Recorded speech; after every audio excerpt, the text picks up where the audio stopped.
അപ്പം ഞാനിപ്പോൾ ഇതിലൊന്ന് ചോദിക്കുന്ന കാര്യം, ഈ വൈക്കം മുഹമ്മദ് ബഷീറിൻ്റെ കൃതിയിലാണ് ഈ ആനവാരി രാമൻ നായരും പൊൻകുരിശ് തോമയും എട്ടുകാലി മമ്മൂഞ്ഞും ഉള്ളത്.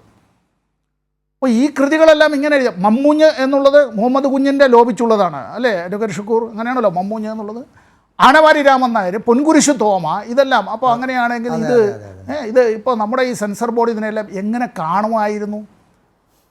ഇനി ചിന്താവിഷ്ടയായ സീത എന്ന മഹാകവി കുമാരനാശാൻ്റെ കൃതിയാണ് ചിന്താവിഷ്ടയായ സീത. ആ സീതാദേവിയുടേതായിട്ടുള്ള മനോവ്യാപാരങ്ങൾ, അവരുടേതായിട്ടുള്ള വ്യഥകൾ, അത്തരം കാര്യങ്ങളെ സംബന്ധിച്ച് എന്തിനാ ശ്രീരാമനെ തന്നെ വാസ്തവത്തിൽ ചോദ്യം ചെയ്യുകയാണ് ആ സ്ത്രീ, ആ മാന്യ വനിത, ആ ദേവി, അമ്മ ചോദ്യം ചെയ്യുകയാണ്. ഞാൻ അമ്മ എന്ന് പറഞ്ഞത് നമ്മൾ സ്ത്രീകൾക്ക് നൽകുന്ന ആദരവിൻ്റെ ഭാഗമായിട്ടാണ്. അന്ന് ലവൻ്റെയും കുശൻ്റെയും ഒന്നും മാതാവായിട്ടില്ല എങ്കിൽ പോലും. ചിന്താവിഷ്ടയായ സീത അത് ഇന്ന് ഒരു ചലച്ചിത്രമായി രംഗത്തിറങ്ങിയാൽ ഈ സെൻസർ ബോർഡ് അനുവദിക്കുമോ? ഇപ്പോൾ കിസ്സ കുർസിക്കയുടെ കാര്യം പറഞ്ഞു. കിസ്സ കുർസിക്കയുടെ കാര്യം മാത്രമായിട്ട് എന്തിനു ചുരുക്കണം?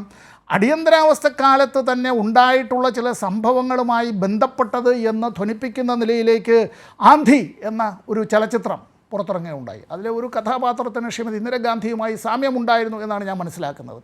അടുത്തിടെ നിര്യാതനായ ശ്രീ ഷാജിയൻ കരുണിൻ്റെ പിറവി ഉണ്ടല്ലോ, അടിയന്തരാവസ്ഥക്കാലത്തെ ക്രൂരമായ നിശബ്ദതയെ സംബന്ധിച്ച്, ശബ്ദത്തെക്കാൾ വല്ലാത്തതായിട്ടുള്ള വേദന ജനിപ്പിക്കുന്ന നിശബ്ദത അത് കടന്നു വന്നതിനെ സംബന്ധിച്ച് ഇവിടെ ഈ സെൻസർ ബോർഡ് ഇപ്പോൾ ഇത്തരത്തിൽ ഈ എമ്പുരാൻ സിനിമ അത് പുറത്തിറങ്ങിയതിന് ശേഷം പുറത്തിറങ്ങിയതിന്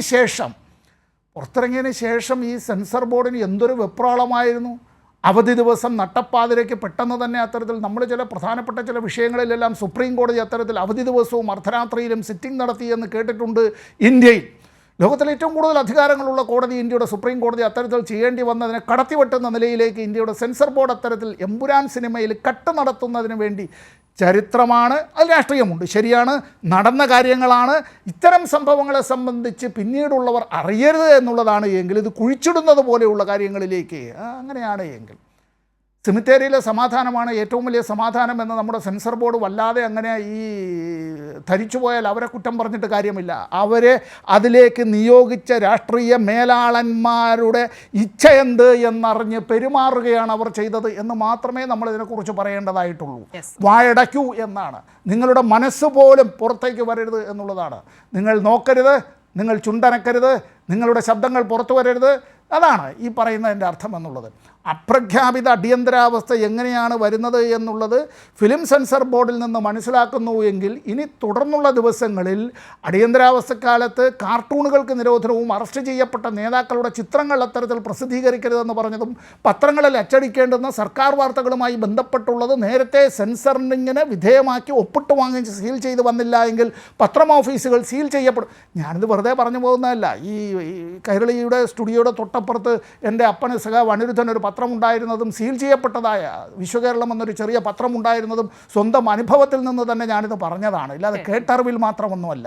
ഇവിടെ വാസ്തവത്തിൽ നമ്മുടെ ചലച്ചിത്ര രംഗത്തുണ്ടാകുന്നതായിട്ടുള്ള ഇതൊരു വെല്ലുവിളിയാണ്. ആ വെല്ലുവിളി നമ്മുടെ സാംസ്കാരികമായ പാരമ്പര്യത്തിന്, ആ സാംസ്കാരിക സമ്പത്തിന് ഉള്ള വെല്ലുവിളിയാണ്. ആ വെല്ലുവിളി എന്നുള്ളത് ഇത് ഫാസിസത്തിൻ്റെ വെല്ലുവിളിയാണ്. ഫാസിസം അത്തരത്തിൽ കടന്നു വരുമ്പോൾ ഓർക്കണം മസിത, നരഭോജിയുടെ കാൽപ്പാടുകൾ വീണിട്ടുണ്ട് എങ്കിൽ അത് നരഭോജിയെ നാം എപ്പോഴും സൂക്ഷിക്കണം എന്ന് മാത്രമേ പറയാനുള്ളൂ.